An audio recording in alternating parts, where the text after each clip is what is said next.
This is the Altair-Duino. It's a hardware and software recreation of the world's first commercially successful personal computer.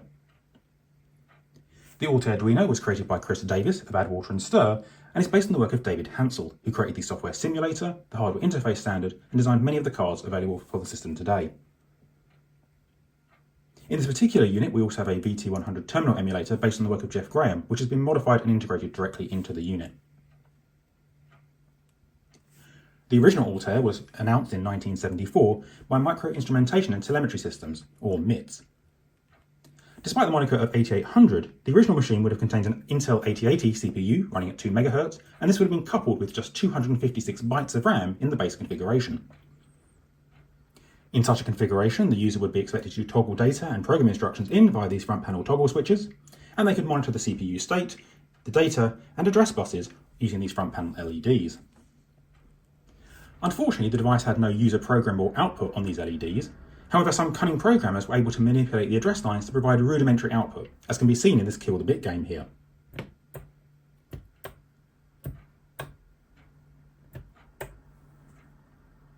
I'm going to turn off my machine here, and we're going to look at the insides to see how I've currently configured my Altair-Duino.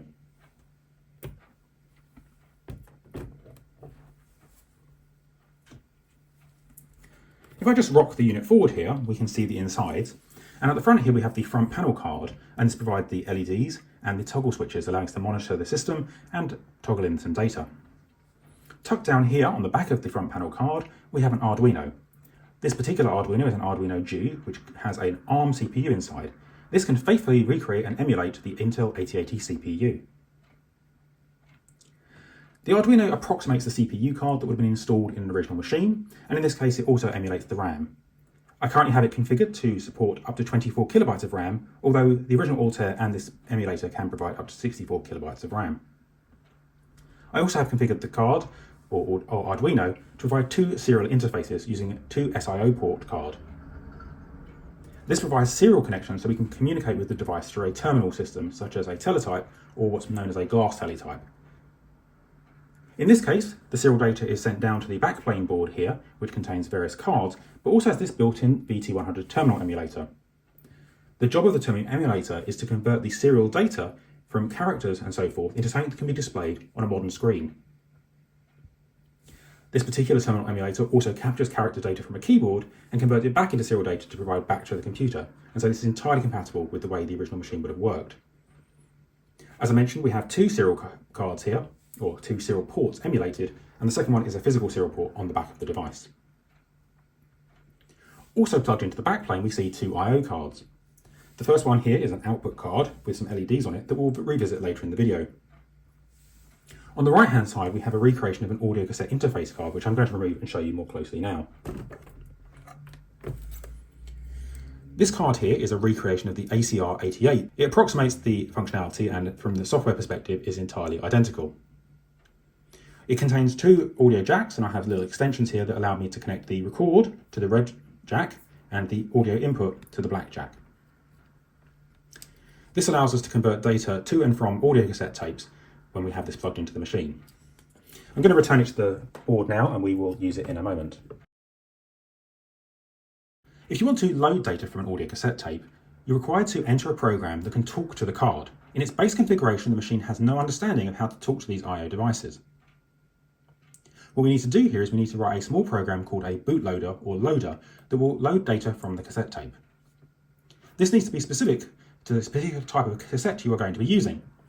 In our case, we want to load the Altair 8K BASIC cassette, as we can see here.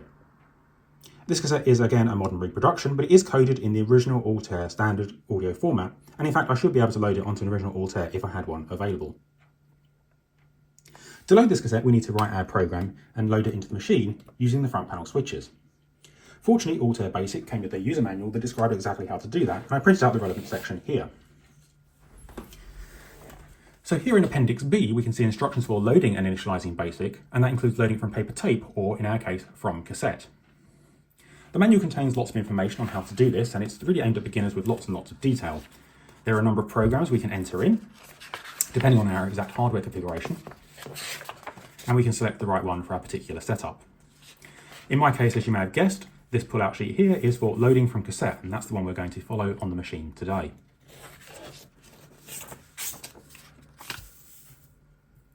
To load this program, obviously first we need to do is turn on the machine. When we turn on the machine, it initializes in a randomized state, and so we next need to stop and reset the machine by holding both of these switches up at the same time. When we release, the machine is now stopped and it's been reset to address 0. We can also verify we're in address 0 by making sure all the toggle switches are down and raising the examine switch here, which sets us in the address 0 and displays the current data on the output data bus. We need to enter our program here, which has been represented in octal. Octal is a common way of representing programs for the Altair. Octal groups binary digits into bits of 3 groups. So we have 3 bits here, 3 bits here, and another group of 3 here, although technically only the lower 2 are used in this particular instance. In this case, we need to enter addresses sequentially, and these are listed here, starting from 0, and the data that we need to enter is on the right-hand side. The first piece of data we need to enter is 0, 4, and 1, and so in our lower 3 groups here, we need to make sure the switches are set to 0, 4, and 1. We go ahead and deposit this in address 0 by raising the deposit switch upwards like so. This now loads the data into the data bus here, as can be seen on these LEDs, 0, 4, and 1. The next one we need to enter is 302, and that needs to go into address 1. I'm going to go ahead now and enter 302 on the switches, like so. Now I need to get this into address 1, and fortunately the Altair has a convenient switch for doing that. It's called deposit next. If we depress this switch rather than raise it, it will first advance the counter to the next address location and then enter the data.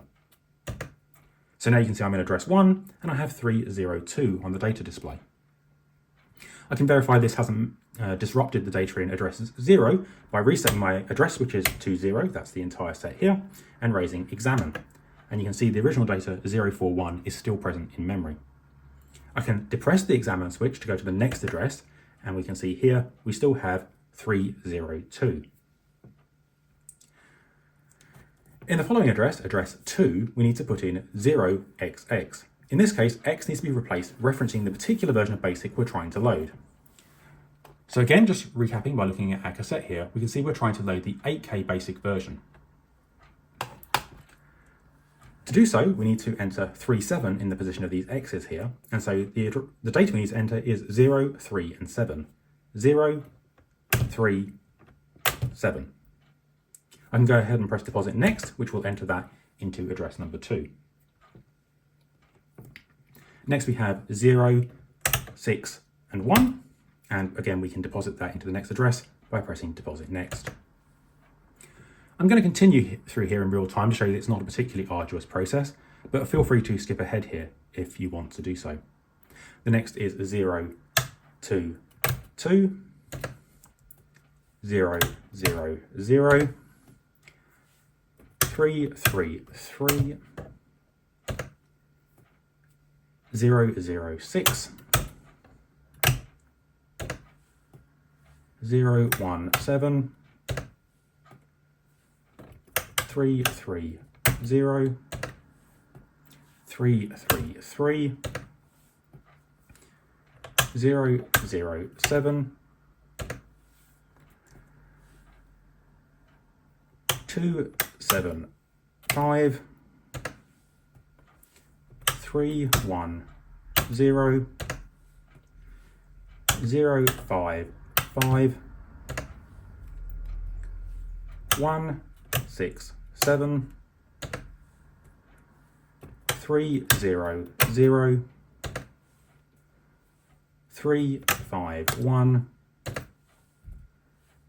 0, 0, 3, and 0, 0, 0.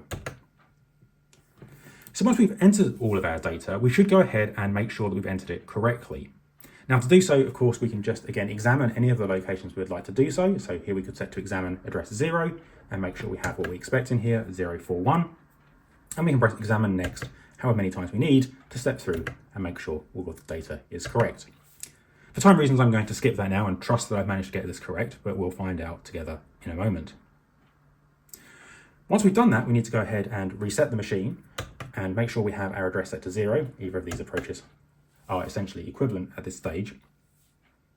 And you might think we might be ready to load from the cassette. Unfortunately, if we double check the manual, we can find that we actually have some more settings we need to adjust before we're ready to run our program.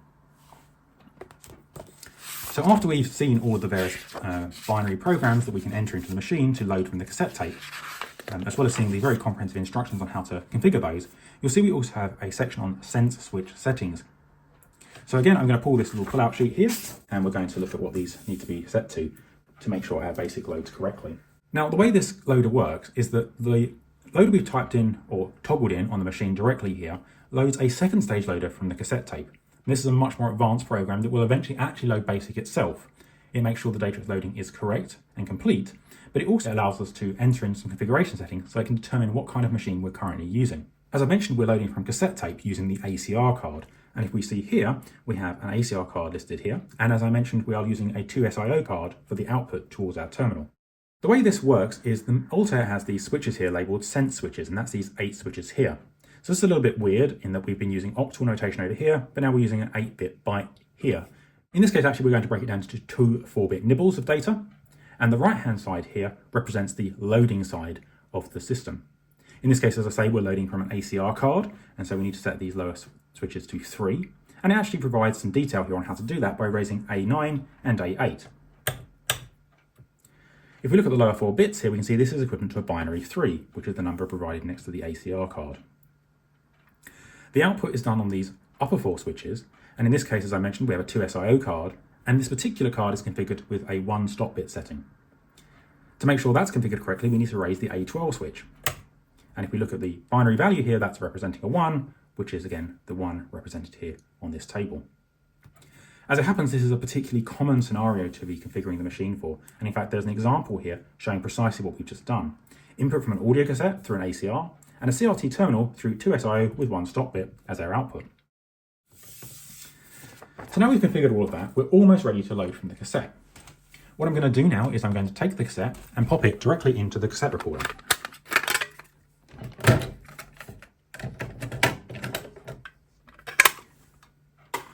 I'm going to start playing the tape here and wait for an audio tone. When I hear the audio tone, I will pause the cassette. This means we've reached the part of the tape where data is actually encoded. Next, I'm going to take my audio cable here, just a simple connection cable, and I'm going to make sure I connect to the input lead, which is the one I listed without tape. Here we go. And the other end of the cable needs to be connected into the headphone jack on the side of the cassette player. When I start loading the tape, you'll see this light here on the ACR card will indicate that we are now receiving a good strong signal and the card is able to decode it. Once I see that light illuminate, I will then go ahead and press the run button, and this will start the decoding, loading of our program, decoding of the second stage loader into the machine.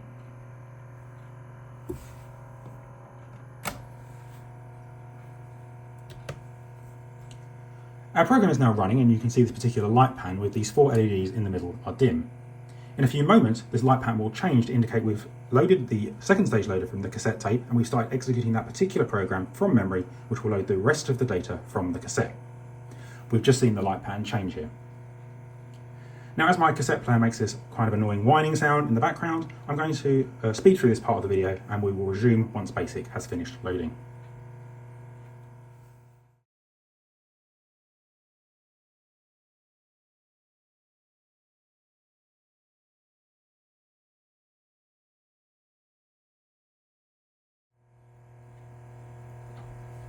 Okay, so the light pattern there has changed, which indicates BASIC has finished loading, and the light has now gone out and re-illuminated on the card here. So I'm going to pause the cassette and actually stop playback entirely. At this stage, BASIC has fully loaded into the machine, but I thought it'd be fun to just walk through how that first stage bootloader that we wrote actually works on the machine. So what I went ahead and did was I had printed out a copy of the loader with some more details. If you're not interested in how the machine language programming of the AT80 works, of course do feel free to skip forward. As you can see on this printout here, I have the original loader that we typed in or toggled in on the front panel switches when we started the machine. I've represented it here in the original octal notation for the addresses and octal notation for the data. In the following two columns, I have the address in hexadecimal and then the data in hexadecimal. So this is the exact same data and addresses, just represented in a slightly different format. In the following column, I have the Intel standard format assembly. This is a disassembly of the data we see in the hexadecimal column or even the octal column here. And let's walk through and see a little bit about what that actually does. The first instruction here is an LXI instruction, and this loads the double wide register HL to contain the data in the next 2 bytes, in this case 1F and C2. And we'll see why those particular addresses are important in a moment. The HL register allows us to reference and point into memory at that particular location. The following instruction is another LXI instruction, and this case loads the stack pointer with the address RA. Now RA in this case is indicated by this label here, and that is at address 12. And you can see the relevant data is also encoded here, 0 and 12. The stack pointer tells us where we will return to once we return from a function.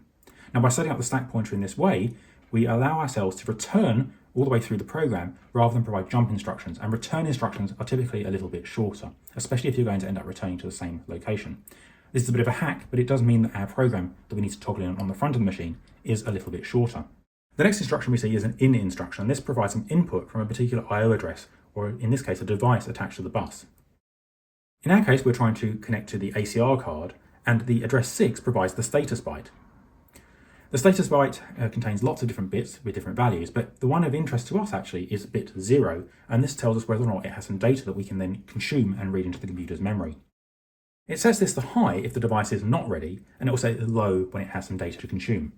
In the next 2 instructions, we go ahead and we try and decode that by rotating the data byte we've just pulled into the A register right, and this particular instruction also copies the lower bit into the carry flag.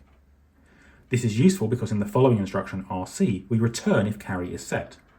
So, if the device status bit byte here indicates in bit 0 that it's not ready, the carry flag will end up being a 1, and this means that we will return to the instruction pointer indicated by the stack pointer. This means we're simply looping round until there is a byte on the card ready to consume. Where do we jump to? Well, we can look down at where the stack pointer is currently set to, and we have the address 0003. And if we see where that links back to, that's the address here that reconfigures the stack. And so this automatically resets up the stack for us, allowing us to do that return again in future. Assuming we do have a data byte that we want to consume, we can then go ahead into the next instruction here, which is an in07 instruction. This pulls from the other address that's provided on the card. The first address, 6, provides the status byte, and the 7 address here provides the data byte on the card. We then go ahead and compare that to the value in L. So remember, at the beginning of the program, we loaded the HL register pair with 1F_C2, and so in L we have just the C2 component. We want to make sure that our byte isn't C2, and the reason we do this is it allows us to provide some synchronization with the cassette to make sure that we're loading data in correctly. If we do have a C2 there, that means that we are still in the leader part of the cassette, where we just have a bunch of C2s to allow that synchronization to happen. And what happens here when it compares it is it subtracts one number from the other, and if we end up with the 0, it sets the 0 flag. And in the next instruction, if 0, we return and we simply loop round again until we've got past all of those C2 bytes. Assuming we've got something other than a C2, we then go ahead and decrement the L. And so that means that we're now at 1FC1. We will then move the data byte we have, which isn't a C2, remember, into address 1FC1. The next instruction is a return if not 0. Now, where does this particular 0 flag come from? Well, when we do the decrement of the L register, we're checking to see if that results in a 0. This means that once we load all the way down to 1F00, we will complete. But until then, we want to keep looping around and filling up our memory until we get down to that address. Once the machine has filled all the bytes from 1FC1 all the way down to 1F00, we will now have a 0 flag set here. And that means we won't actually return. Instead, we'll execute the PCHL instruction, which copies the HL data into the program counter, and the program will continue executing from that point onwards, which of course by that point is the 1F00, which is where we have loaded our second stage bootloader. You might notice that we've actually ended up loading it in reverse order, which requires the data to have been in reverse order on the tape. However, this is a quite a neat little program that loads in the second stage bootloader, which can do the more advanced things that we discussed, including reading these sense switches and loading in the data, making sure it's not getting corrupted as it's being copied from the cassette tape into the computer's memory. Okay, so having gone through the assembly language programming on the machine, let's go and see what BASIC looks like.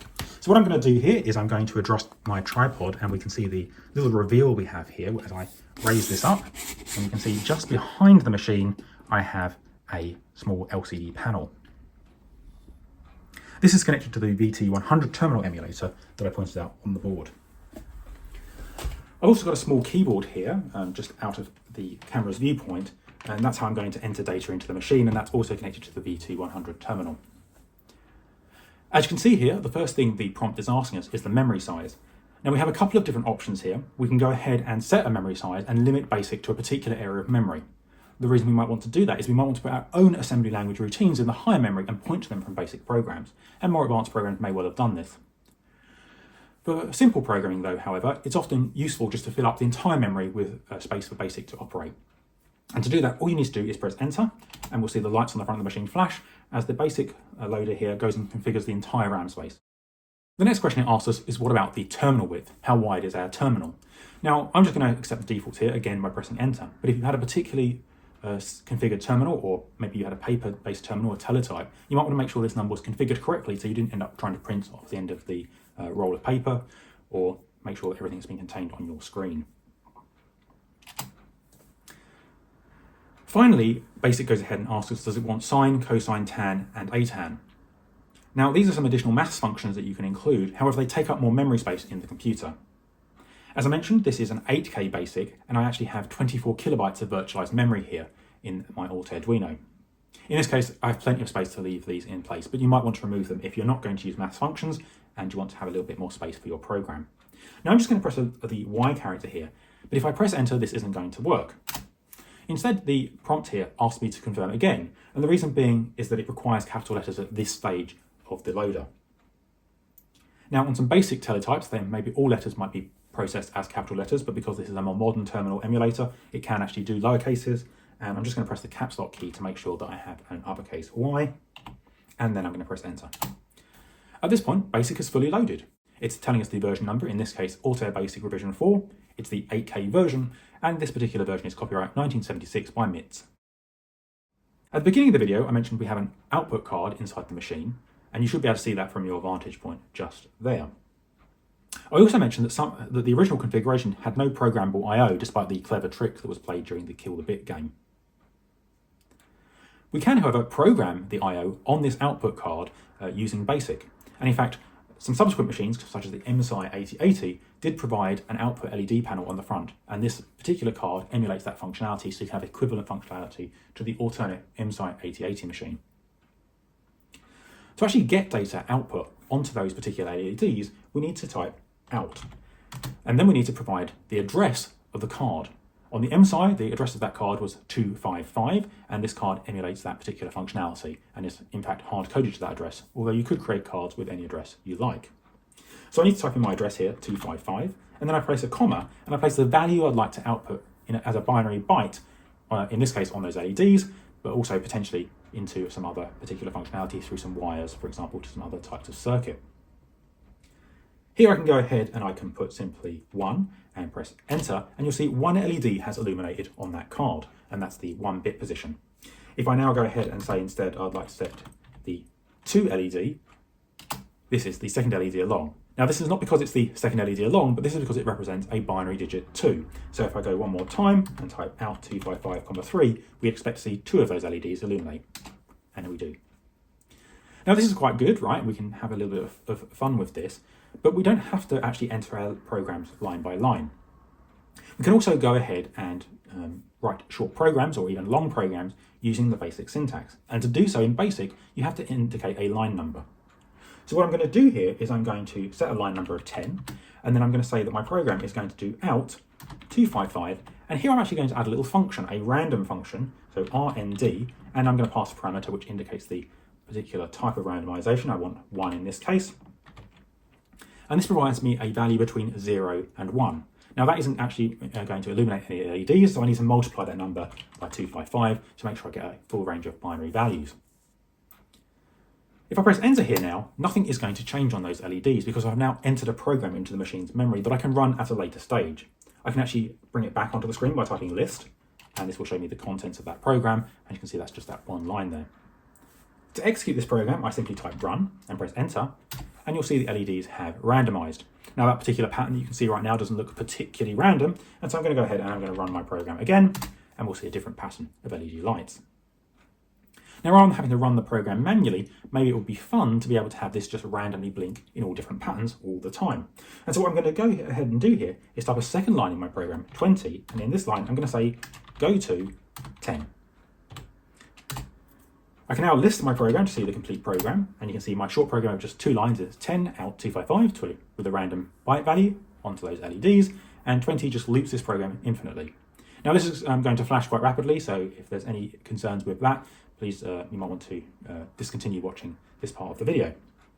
So to run this program, I'm going to go ahead and say run, and you can see now my lights are flashing rapidly in a random way, and I'm going to break out this program by pressing Ctrl+C, and this will stop it in its last configuration. Now that really was too fast, and so I think it might be nice if we could slow that down, and one way of doing that is to integrate a loop into the program. One way of doing a loop is with a for loop, and we'll insert one in between these lines here.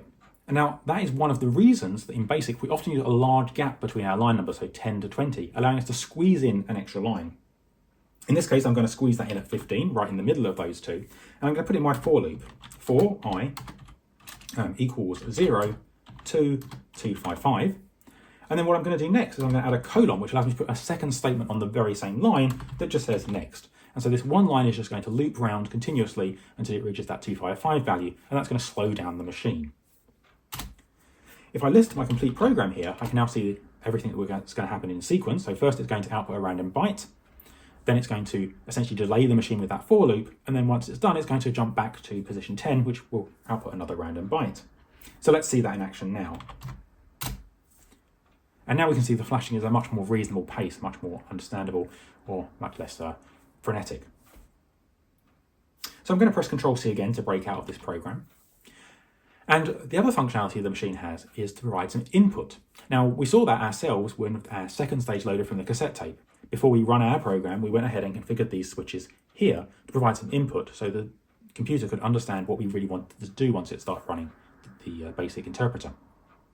From BASIC, we can actually read these sense switches as well, and as it happens, they're also considered to be placed on address 255. And so together, these two devices provide the input and output on address 255. The LED is the output, and the sense switches on the front, the input. We get the value from the sense switches by using a function called imp. And so I'm going to go ahead and I'm going to type print here, and then inp, and then the address of the device we want to access, which is 255. And you can see the current value here is 19, and that's because the sense switches are read as a binary byte from the lower side here all the way up to the higher bit here. And so we have 16 plus 2 plus 1, which is of course 19. If I go ahead and change another one of the switches, I can then go ahead and do the same line of code again, print imp 255, and now we can see we get a different value on the screen because it's read the decimal interpretation of the switches again. Now I thought what would be nice here is we could maybe use these switches to control the speed of the flashing of our randomization pattern. And so to do that, I'll need to update my line 15, and I'll update it as follows. I'll say 15 is now for I equals 0, so we're starting at 0, to whatever value we read from those front panel switches, INP, and here I've pressed the shift key to lowercase that, which is kind of an error, but the BASIC interpreter will correct that for us. 255, and the close bracket, and a colon, so we can keep the next statement on the same line, and next. So when I press enter here, this is going to go into the memory, and it's going to replace the previous line 15, and we can see that if I type list here, and you can see it now replaces that previous line 15, you can see at the top of the screen. But also you can see the BASIC interpreter went ahead and correctly uppercased the function name for me here.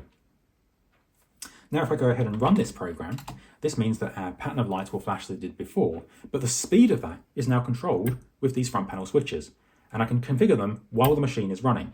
The more switches I have on, the slower and slower the update pattern becomes.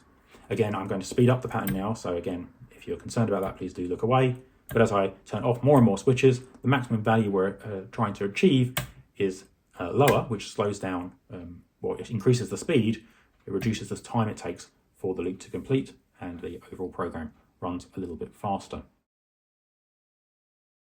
So I think that's really good fun, and I think that's been a really nice way of showing you the Altair-Duino, loading from a cassette tape, a basic machine language program, and some basic programs in Microsoft or Altair Basic. So I hope this was really interesting for you, and I hope to see you in the next video.